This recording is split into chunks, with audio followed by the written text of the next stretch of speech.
warahmatullahi wabarakatuh. Hai kerabat Relita dimanapun berada, terutama penonton channel YouTube Radio Relita FM. Saat ini saya akan berkunjung ke desa Poto Andaya, di mana di sini ada salah satu pesantren yang di atas puncak, dan kebetulan namanya juga adalah Pondok Pesantren Puncak Darussalam. Dan di belakang saya ini ada bagian Islamic Education City.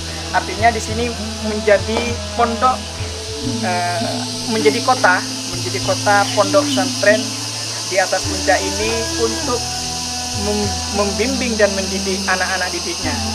Dan pengen tahu keseruannya? Jangan lupa subscribe, like, comment, and share sebanyak-banyaknya. Untuk lebih tahu dan penasaran, yuk kita lanjut.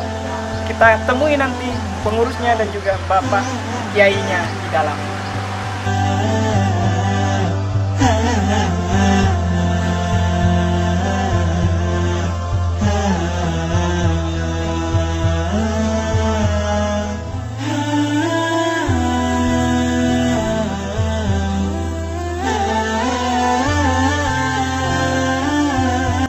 Saat ini saya sudah berada di Pondok Pesantren Puncak Darussalam yang berada di Dusun Gugudan, Desa Poto Andaya, Kecamatan Palengahan. Dan saat ini saya akan menemui Raden Kiai Haji Abdul Hanan Tibian selaku pengasuh Pondok Pesantren Puncak Darussalam.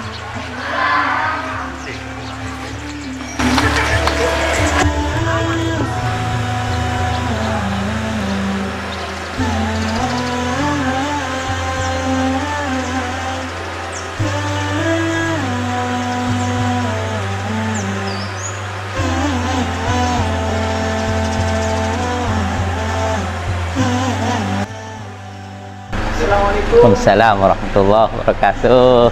Ya. Gimana kabarnya Pak Kiai? Alhamdulillah baik, alhamdulillah. Ya. Saya dari Radio Relita FM. Iya. Akan berbincang-bincang langsung mengenai Pondok Pesantren Puncak Darussalam yang ada di Kecamatan Palengahan, Desa Poto Andaya ini. Iya. Pak Kiai mungkin nanti bisa langsung mengenalkan program-program yang ada di pondok pesantren ini, mulai dari berdirinya hingga nanti harapan-harapannya. Oh, insya Allah. Ya, silahkan mungkin sambil ini berjalan.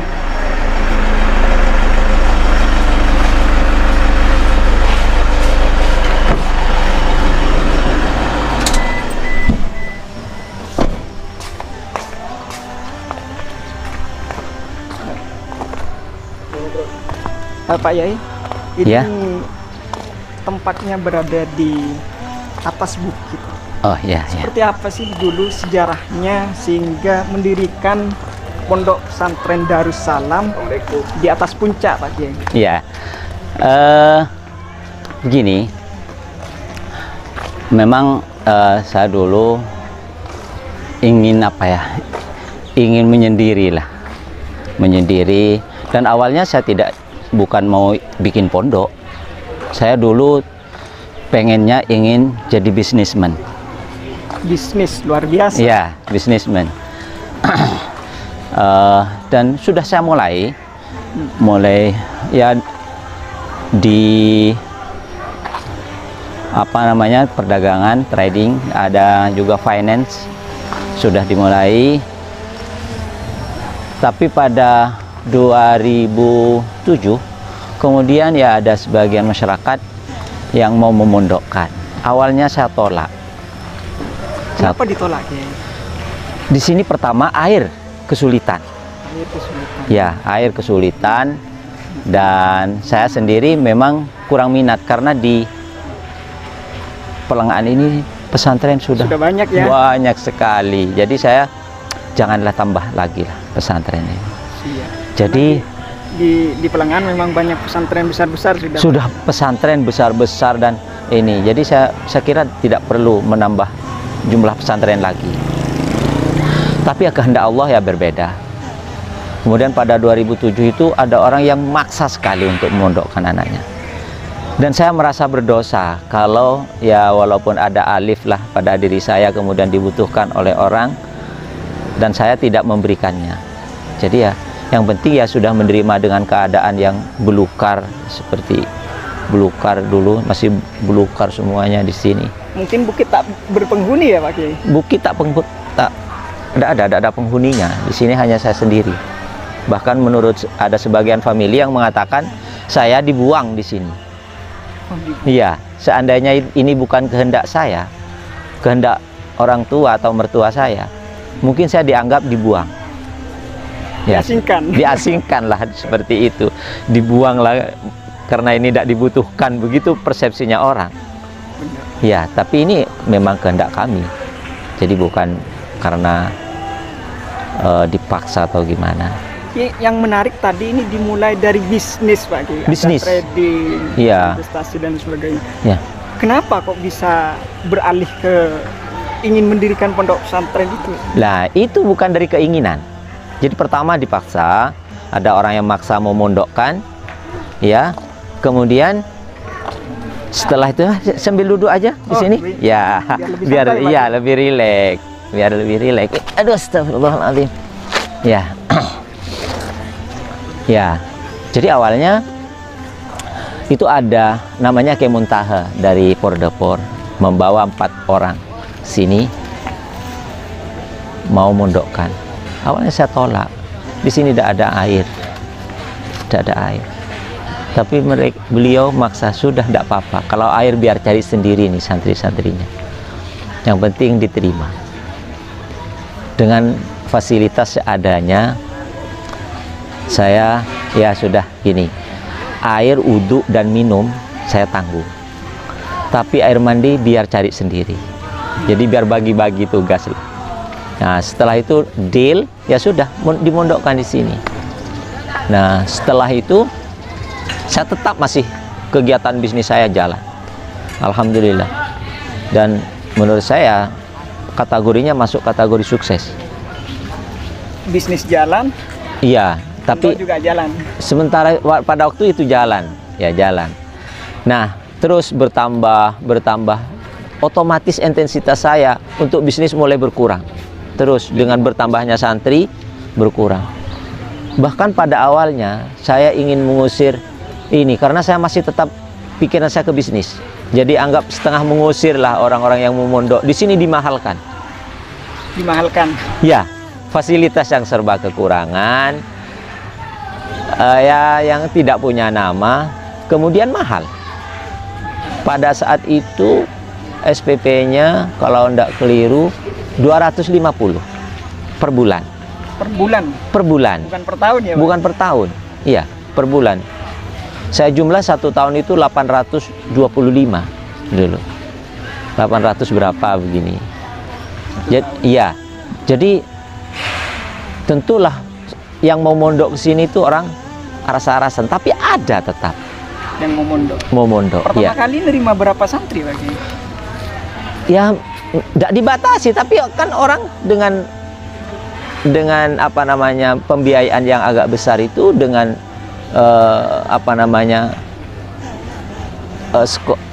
pendidikan yang belum terbukti itu kan hitung-hitung orang. Ya. Jadi ya biarin. Jadi ada yang dulu isi 5 satu kelasnya, ya 5, ada yang 7. Pokoknya ada yang kosong. Ada dulu kelas 1, kelas 2-nya kosong, kelas 3 yang ada. Pada 2007 itu masih numpang di Banyuanyar. MTS, ya izinnya numpang. 2010 kemudian bisnis saya mulai hancur. Ya. 2010. Tapi 2010 juga santri itu mulai banyak. Pada saat itu santri baru mencapai 50 orang. Yang biasanya itu paling 7. Berapa ya, paling banyak 10 lah. Seperti itu. Nah, pada saat itu, pada saat bisnis saya hancur, santri ini mulai terus berkembang. Terus mulai 2010 itu saya mendirikan Yayasan Puncak Darussalam. Pondok pesantrennya. Pondok pesantren, dan kemudian saya mendirikan SMP Puncak Darussalam. Nah, dan setelah bisnis saya hancur satu persatu, kemudian sisa-sisa aset saya jual. Dijual semua? Dijual semua. Sudah saya berjanji untuk melayani ya hamba-hamba Allah Ta'ala ini. Jadi biar saya jadi pelayan saja. Pengabdian yang luar biasa. Iya, ya saya jual semuanya. Bahkan ada sampai sekarang tuh masih tersisa. Ya tapi ya sudah, saya tidak memikirkan uang itu. Jadi saya mau jadi pelayan, dan saya kemudian serius menggarap pondok ini ya. Ya mudah-mudahan ini menjadi jalan ridho Allah Ta'ala, seperti itu. Kayak ini kan sudah berjalan kurang lebih 14 tahun ya? Iya, kira-kira. 2007. Iya. Nah, berapa sekarang santri yang ada di sini, yang nyantri ke sini Pak? 460 berapa begitu.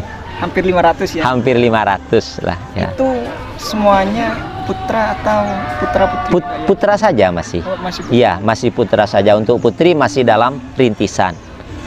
Ya, masih merintis. Untuk program-program Pak, selain tadi ada SMP Puncak Darussalam. SMA ya. Ada SMA juga. Iya. Ada SMA juga. Begini, di sini ada program pondok, ada program sekolah. Ya. Dua-duanya jalan? Iya, dua-duanya jalan, dan itu diusahakan terintegrasi dengan baik. Nah, di sini kemudian untuk program basic itu di sini ada metode baca kitab. Baca kitab kuning. Iya, metode ini yang mungkin lebih menarik. Seperti apa ini Pak? Metode praktisnya Pak? Iya. Baca kitab kuning ini. Iya, itu awalnya saya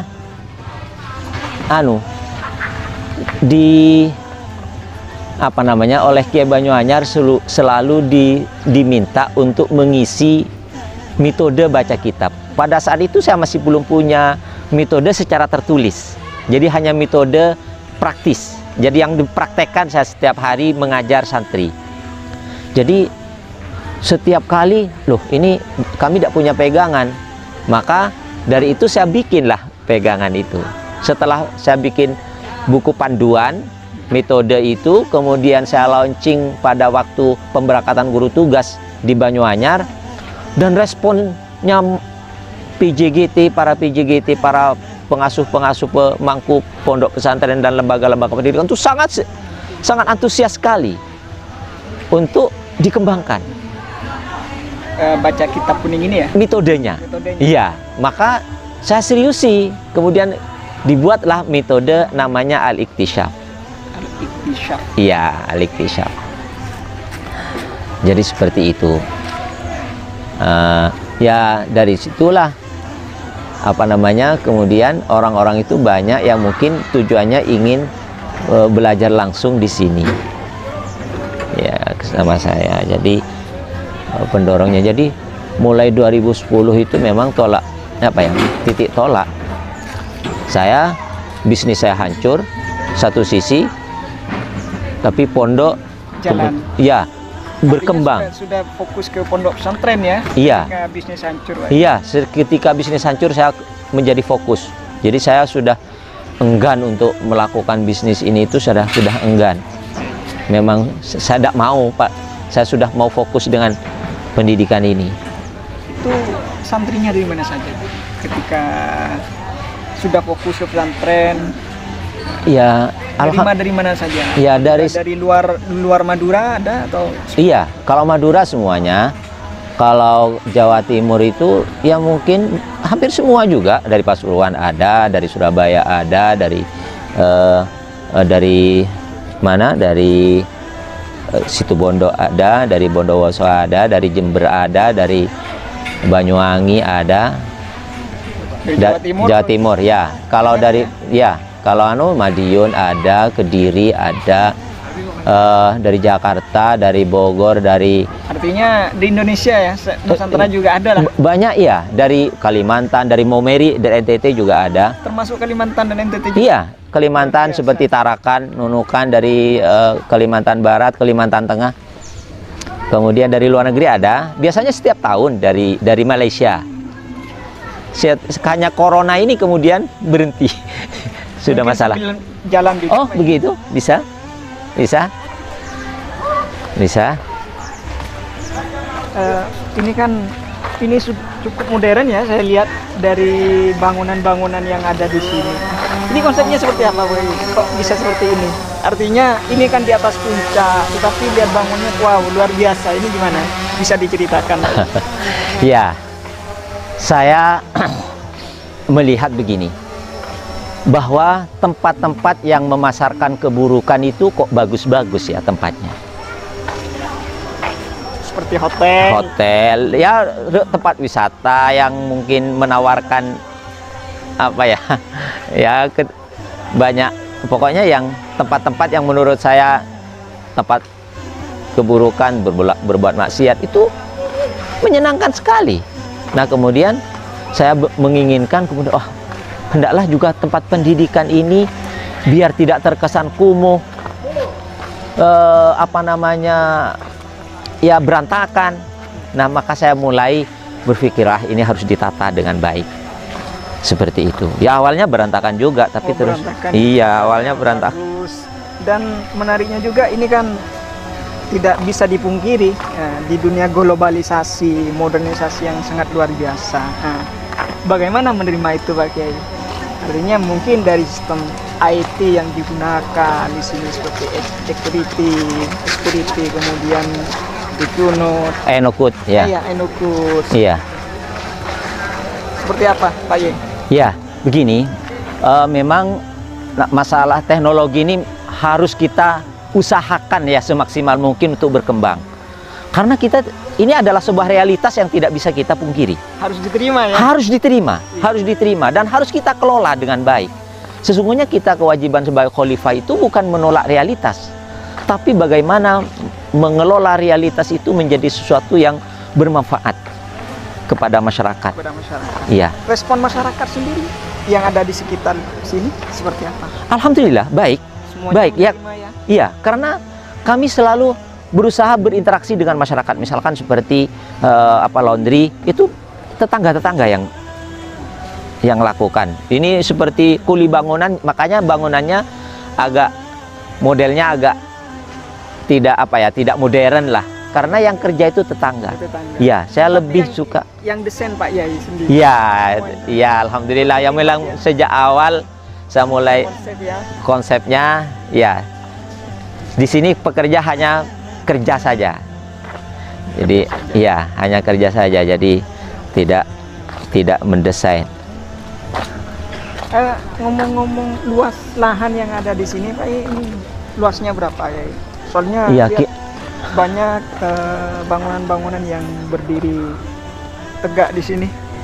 Kira-kira 3 hektar. 3 hektar ya? Iya, kira-kira seperti itu.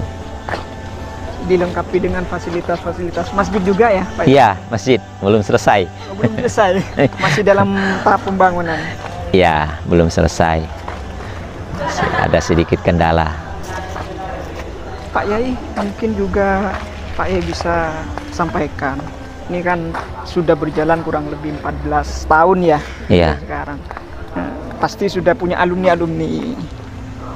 Seperti apa sih alumni-alumninya sekarang setelah lulus dari sini?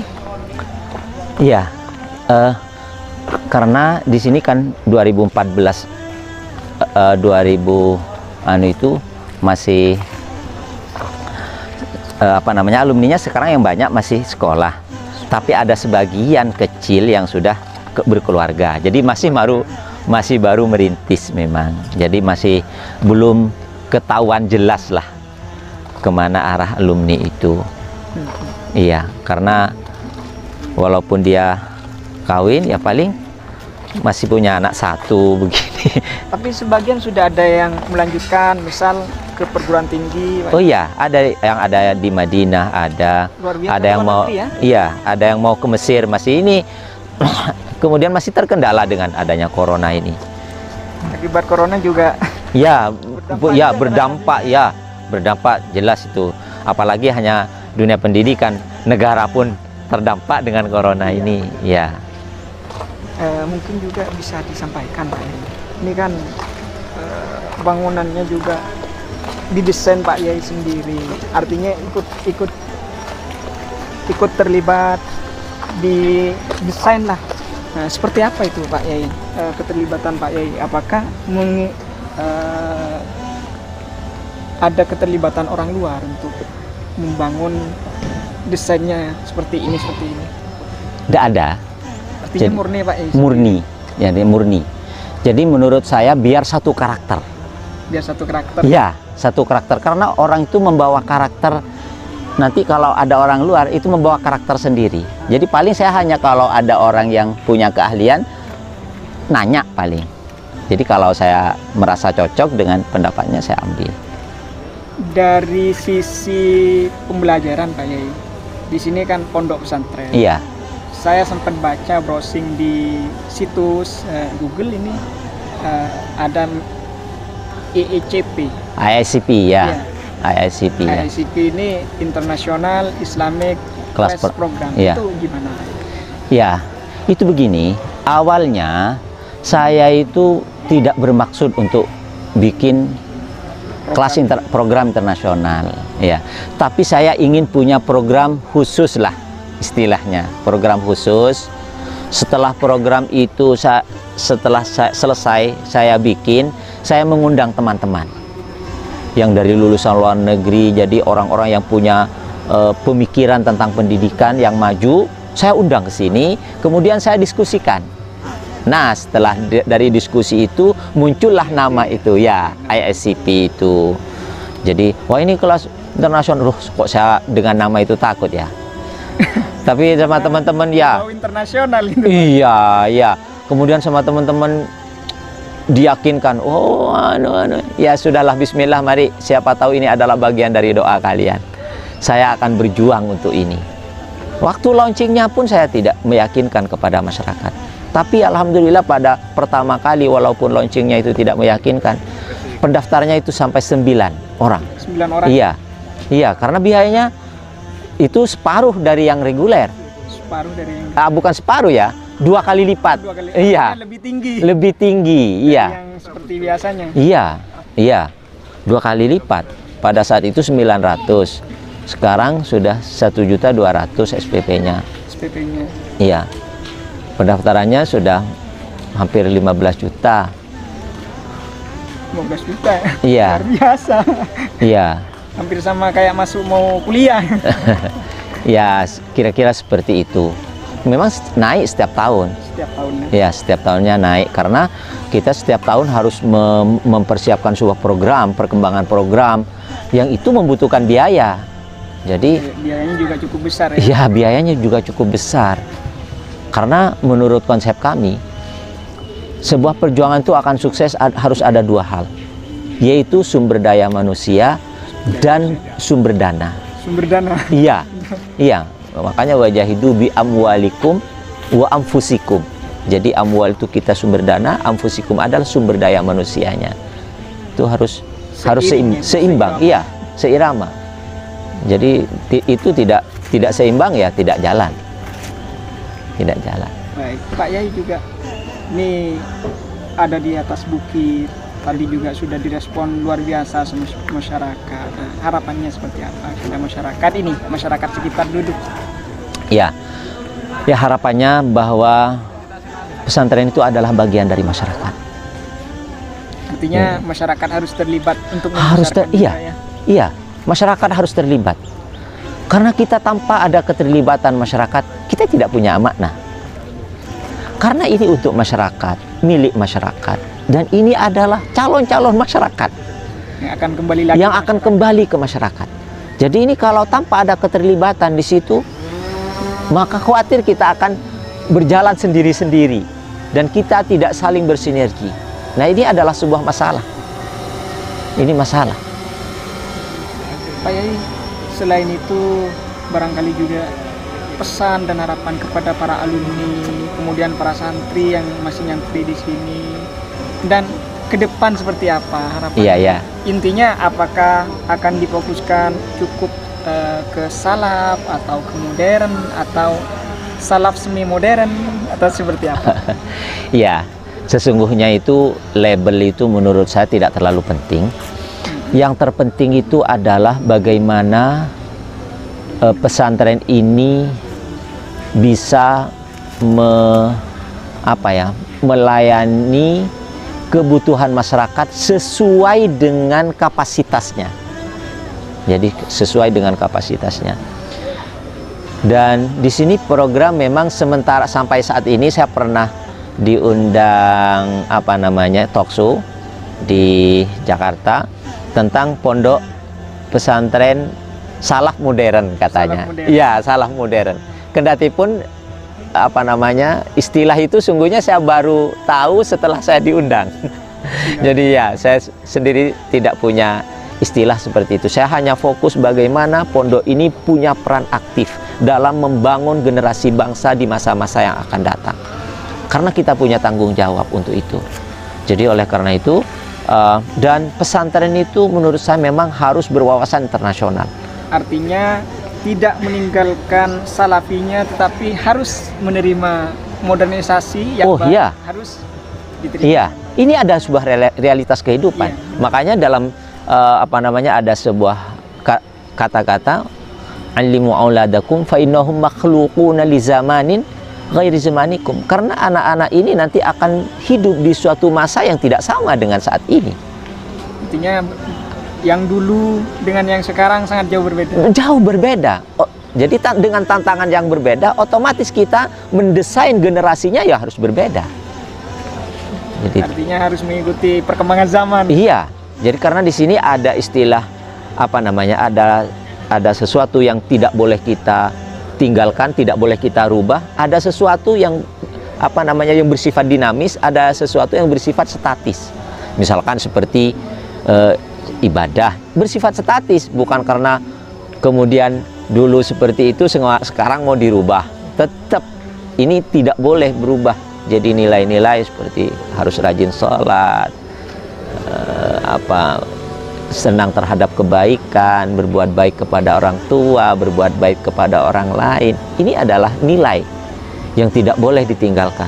Nah, modernisasi kita ingin semodern mungkin. Bahkan di sini ya seperti sekarang kan sudah sistem keuangannya sudah menggunakan uang elektrik. Misalkan. Wah, ini luar biasa, ini menarik Pak Yai. Seperti apa? Ini didigitalisasi ya? Iya, digitalisasi. Memang saya menginginkan semua hal itu nanti di sini sudah bersifat digital. Jadi sudah bersifat digital. Jadi orang daftar, orang bayar ini, bayar itu, dan semua kegiatan sudah digitalisasi dan juga sudah ikut perkembangan masa kini ya. Jadi sudah daftarnya bisa lewat internet seperti itu, dan orang-orang itu sudah bisa mengetahui kegiatan di Puncak Darussalam itu melalui website dan seterusnya. Ya. Tentu kita harus berusaha semaksimal mungkin untuk mengikuti arus ini. Baik, terima kasih banyak Pak Kiai atas waktunya. Iya. Tadi sudah disampaikan secara detail. Iya. Dari sejarah hingga harapan-harapannya. Mudah-mudahan bermanfaat untuk kita semua. Amin. Doanya. Ya. Makasih, terima kasih. Ya, itu dia tadi perbincangan dengan Raden Kiai Haji Abdul Hanan Tibian selaku pengasuh pondok pesantren Puncak Darussalam. Ini puncaknya di Pamekasan ya, bukan di Bogor. Di Bogor ya. Di Pamekasan juga punya puncak. Iya, tapi Darussalam.